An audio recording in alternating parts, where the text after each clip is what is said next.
Oke, jadi kesenian sandur itu adalah sebuah kesenian perpaduan ya.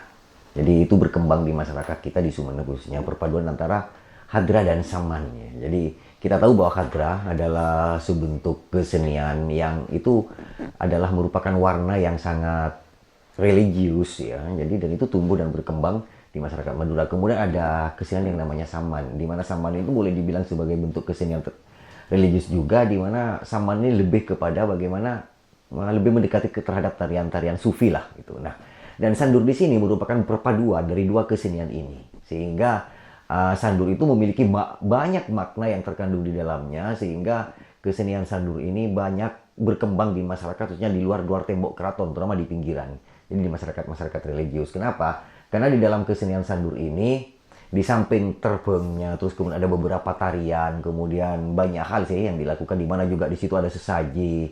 Nah, ini menunjukkan bahwa kesenian sandur ini memiliki banyak pesan-pesan moral ya, pesan-pesan filosofis yang terkandung di dalamnya.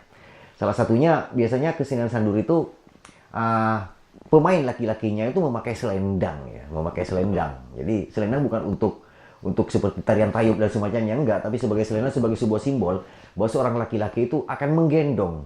Artinya apa yang saya maksud dengan menggendong itu? Bahwa seorang laki-laki itu akan menggendong nasibnya dan akan menjadi kepala keluarganya. Dan ini tercermin ya dalam simbol itu sendiri. Terus kemudian di situ juga ada sesajinnya, di mana sesajinnya itu terdiri dari terus kemudian ada rokok, terus ada kue-kue, terus kemudian istilahnya dalam bahasa Madura itu cecen kena ya. Cecen itu kue, kena itu lengkap ya. Artinya jajanan pasar yang lengkap di dalamnya juga ada di situ.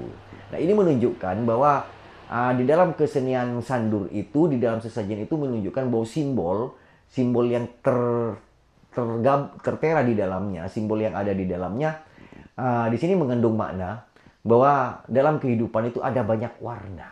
Dalam kehidupan itu ada banyak takdir, ada banyak nasib, ada banyak dinamika yang harus dijalani oleh masyarakat. Nah, ini kesenian sandur ini untuk mengingatkan itu semua. Dan bahkan ada bunga 7 rupa.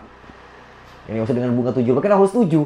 Karena 7 itu filosofinya mengingatkan bahwa dalam kehidupan kita, dalam hari itu kan ada 7 hari. Sehingga kita menikmati kehidupan itu tidak akan pernah lepas, mulai dari Ahad, Senin, Selasa, Rabu, Kamis, Jumat, dan Sabtu.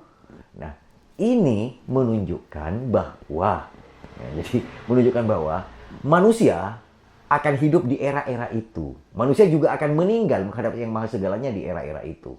Nah, ini yang menunjukkan bahwa di kesenian sandur ini banyak mengandung makna-makna filosofis dan makna-makna religius. Kenapa? Tadi saya katakan di awal bahwa ini merupakan perpaduan sih sebenarnya.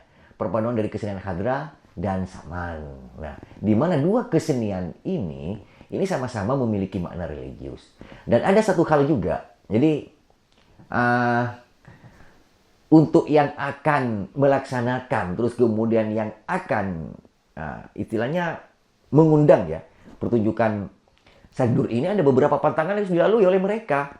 Salah satunya mereka tidak boleh makan, artinya dalam istilah Madura itu mote. Mote itu hanya makan nasi. Jadi mote hanya makan nasi, tidak ada lauknya, tidak ada apanya. Kenapa? Karena itu memiliki makna filosofi. Kenapa? Larangannya. Jadi sehari sebelum pertunjukan sandur itu dilaksanakan, tidak boleh makan yang berlauk. Artinya dalam istilah Madura itu moteh. Moteh itu hanya makan nasi putih aja, tidak makan apa-apa. Ini menunjukkan makna yang terkandung di dalamnya, bahwa ini adalah penyucian diri, upaya penyucian diri sebelum melakukan ritual-ritual yang ada di dalam kesenian sandur itu sendiri. Jadi itu makna filosofinya. Terus kemudian agar juga puji-pujian yang diucapkan di situ pada akhirnya nanti suara tidak serak, terus kemudian nafas juga enak, karena di situ mengandung puji-pujian agar menjadi bagaimana pertunjukan ini di samping sebagai sebuah seni pertunjukan, tetapi di dalamnya mengandung makna filosofis yang kental dengan dinamika religiusitas. Nah, kenapa saya katakan religiusitas? Karena filosofi yang terkandung di dalam sandur ini lebih mengarah tidak hanya sekedar kesenian, tetapi ini merupakan sebagai sebuah bentuk proses, jalan pintas untuk menyatukan diri kepada Yang Maha Segalanya. Nah, inilah yang saya katakan sandur itu syarat dengan makna-makna filosofis dan nilai-nilai religius yang dilakukan oleh masyarakat kita.